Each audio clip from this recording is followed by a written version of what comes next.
পাগল সে বাড়ির ধ্যান করে, যেই বান্দা টাকার পাগল সে টাকার ধ্যান করে, যেই বান্দা বাড়ি পাগল সে বাড়ির ধ্যান করে। আর এই পাগলগুলো আবার পাগল, ওই বান্দা হাঁটতে চলতে সবসময় ধ্যান করে আবার পাওয়া। ওই বান্দা যদি তাকায় শুধু তাকায়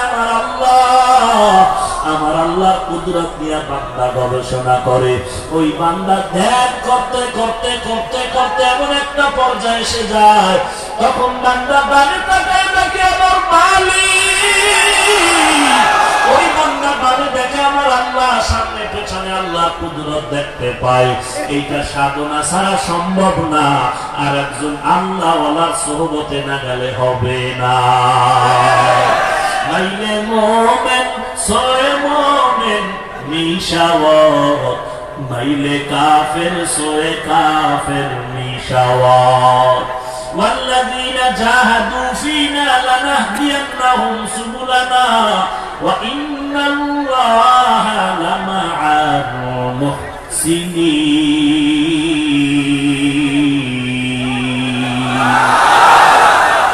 ক্লাস কয়টা মনে থাকবে?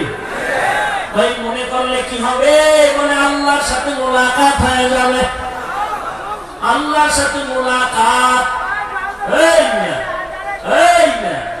গার্মেন্টসে চাকরি করে, বেতন দেয় ম্যানেজার, মালিকের খুঁজিয়ে পায় না, কিন্তু মালিকের দেখতে চায়, চায়নি? যার সাথে মালিকের সম্পর্ক তার কোনো ক্ষমতার পাওয়ার আলাদা।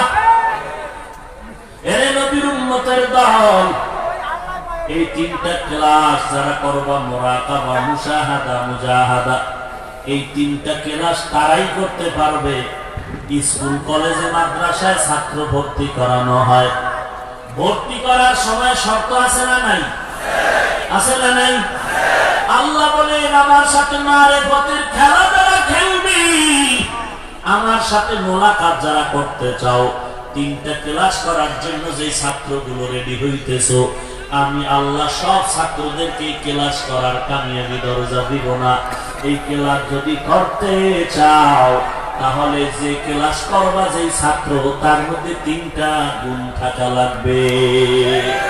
কয়টা গুণ থাকা লাগবে? এক নাম্বার গুণের নাম আদব। কি কি? লিকুল্লি শাইইন জিনাতুন ফিল ওয়ারা ওয়া জিনাতুল মারই তামামিল আদাবি আজ খুদাকা হিনে তৌফিক আদো বেআদব মাহরুমে গাস আজ ফজলে রাব। এক নাম্বার গুণের নাম কি ভাই? বেয়াদবরে আল্লাহ এই ক্লাসে কামিয়াবি দান করবেন। এক নাম্বার লাগবে আদব, এক নাম্বার লাগবে গুণটা আদব। আদব ছাড়া ক্লাসে পাস করার কোন রাস্তা নাই। আদবের গুণটা বান্দা অর্জন করো। সুলতান মাহমুদ গজনবী রহমাতুল্লাহ আলাইহির ইন্তেকাল হয়ে গেল।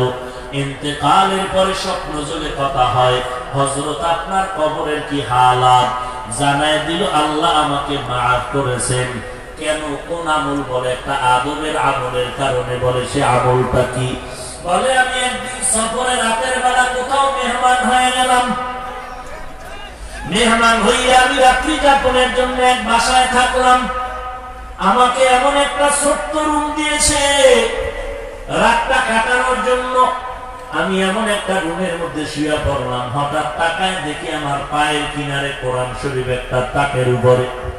আমি চিন্তা করলাম এই রুমে আমি ঘুমায় থাকবো, আর আমার রুমে পায়ের পাশে আমার কোরআন শরীফ থাকবে তাকের উপরে। তা হয় না। আমি কোরআন শরীফটা হাতে নিলাম, নিয়ে আমি বের হইলাম। কোরআন শরীফ আর একটা রুমে রাখিয়া আসি। কিন্তু কিছু দূর যাওয়ার পরে দিলের মধ্যে আবার জবাব আসতেছে, আরে সুলতান মাহমুদের থেকে কোরআনের দাম তো অনেক বেশি, অতএব আমি নিজে আরামে ঘুমানোর জন্য কোরআন শরীফ আর এক রুমে রাখতেছি। তা তো হয় না, বরং কোরআনটা তার জায়গায় থাকবে, প্রয়োজনে আমি ময়লা জায়গায় গিয়ে ঘুমাবো। আল্লাহর বান্দা সুলতান মাহমুদ গজনবী কোরআন শরীফটা নিয়ে আবার রুমে চলে গেলেন। রুমে কোরআন শরীফ জায়গা মতো রাইখা তিনি আলাদা একটা অপরিচ্ছন্ন রুমে বিছানা করে ঘুমায় গেলেন। এই যে আমলটা আদব রক্ষা করলেন, কোরআনের আজমত রক্ষা করলেন। সুলতান মাহমুদ বলেন, আল্লাহ পাকে আদব রক্ষায় আমাকে কবরে মাফ করে দিয়েছে।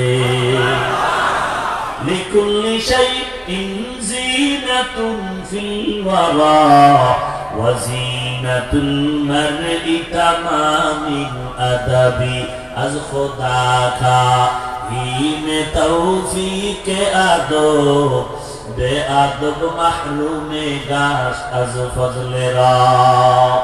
এরে নবীর উম্মতের দল, আদবওয়ালা জিন্দেগির বড় দাম।